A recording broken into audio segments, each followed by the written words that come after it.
ये कार्यक्रम माननीय जिलाधिकारी महोदय सहारनपुर नगर निगम सहारनपुर सूचना एवं जनसंपर्क विभाग उत्तर प्रदेश शासन द्वारा आपके क्षेत्र में आयोजित किया गया है। ये कार्यक्रम आप सभी के लिए है, आप सभी इसमें बढ़ चढ़कर हिस्सा लें। यहाँ साथियों इस कार्यक्रम को प्रस्तुत करने के लिए लखनऊ से आए कलाकारों द्वारा प्रस्तुतकरण होगा।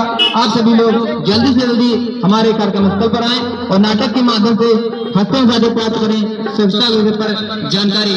यहाँ साथियों सरकार की नई गाइडलाइन का पालन करें, कूड़ा कचरा इधर उधर न फैलाएं, सार्वजनिक स्थानों पर गंदगी करते पाए जाने पर नगर निगम सहारनपुर की ओर से आपका चालान किया जा सकता है। जी हाँ साथियों, अगर आप सार्वजनिक स्थानों पर पीक मारते या थूकते हुए पकड़े जाते हैं तो नगर निगम सहारनपुर की ओर से आपका चालान किया जा सकता है। कूड़ा डालने के लिए सभी दुकानदार भाइयों से निवेदन है, आप अपनी दुकान में 2 डस्टबिन का प्रयोग करें, एक हरे दूसरा नीले।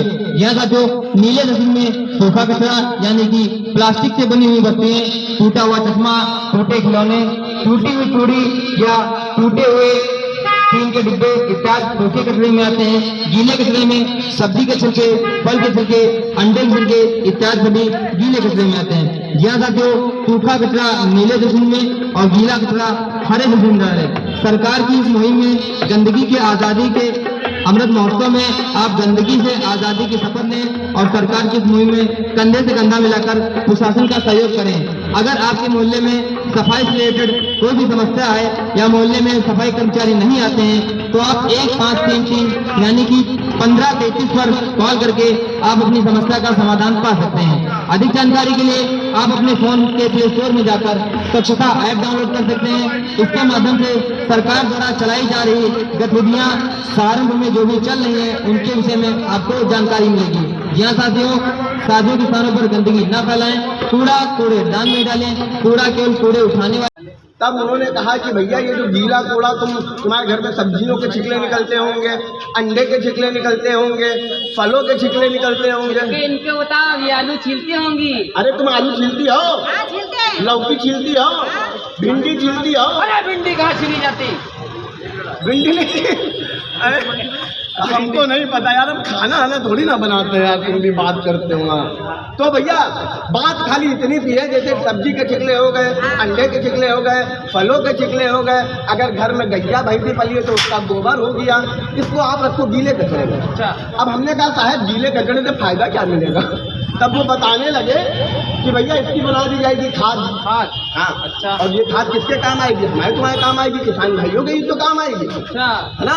और भैया उन्होंने कहा कि ये खाद तो काम आएगी लेकिन इस कूड़े का सही निपटारा भी हो जाएगा। जैसे कि देखो दिल्ली वगैरह जाओ तो कूड़े के पहाड़ लगे हुए हैं, बिल्कुल लगे हैं जाता ना। अब मानो कोई विदेशी अपने यहाँ इंडिया आया तो वो वहाँ जाके वही तो बताएगा इंग्लिश में कि भैया यहाँ इंडिया में गंदगी बहुत है, इसीलिए सरकार ने गीले कूड़े को खाद का रूप दे दिया और सूखे कूड़े को रिसाइकिल करके। एक बात पूछनी थी भैया। पहले पूरी बात तो सुनो। दूसरा तुमको खाद मिल गई है ना किसान भाइयों को, तो सूखा कूड़ा हमारा और गीला कूड़ा दोनों से फायदा हुआ कि नहीं हुआ? भैया हुआ। अब भाई हमने मन में सोचा कि हाँ अब तो भैया चाचा हम 2 डिब्बे खरीद के लाएंगे, एक हरा और एक नीला। हाँ और सुनो अब तो यह अनिवार्य हो गया।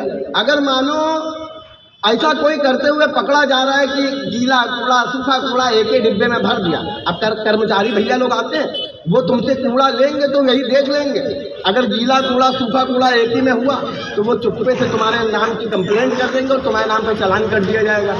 इसीलिए कहा जा रहा है भैया ये जागरूकता अभियान फैला रही है सरकार। ये कह रही है, ये माध्यम मतलब समझा रही है इस माध्यम से कि जितने भी माताएं बहनें हैं अपने घर में 2 डस्टबिन का इस्तेमाल करें, और माताएं बहनें ही नहीं हमारे दुकानदार भाई भी 2 डस्टबिन का ही इस्तेमाल करें।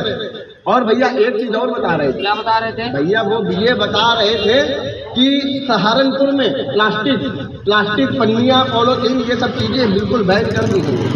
अगर प्लास्टिक कोई भी दुकानदार या इधर उधर कोई भी प्लास्टिक के साथ पकड़ा जाता है तो उसके नाम पे भी भारी। लेकिन उन्होंने कहा ऐसा ना करो। क्यों ना करो? क्योंकि देखो भैया लोग क्या करते हैं, बासी खाना बच गया उसी पन्नी में बांधा फेंक दिया, अब उसको जानवर वगैरह खा लेते हैं। तो ये बताओ कि आप पन्नी अगर जानवर खाएगा तो उसके लिए अच्छा है कि बुरा? बुरा है। उसकी भी स्वास्थ्य गड़बड़ होगा। मानो अगर वो गाय दूध दे रही है, दूध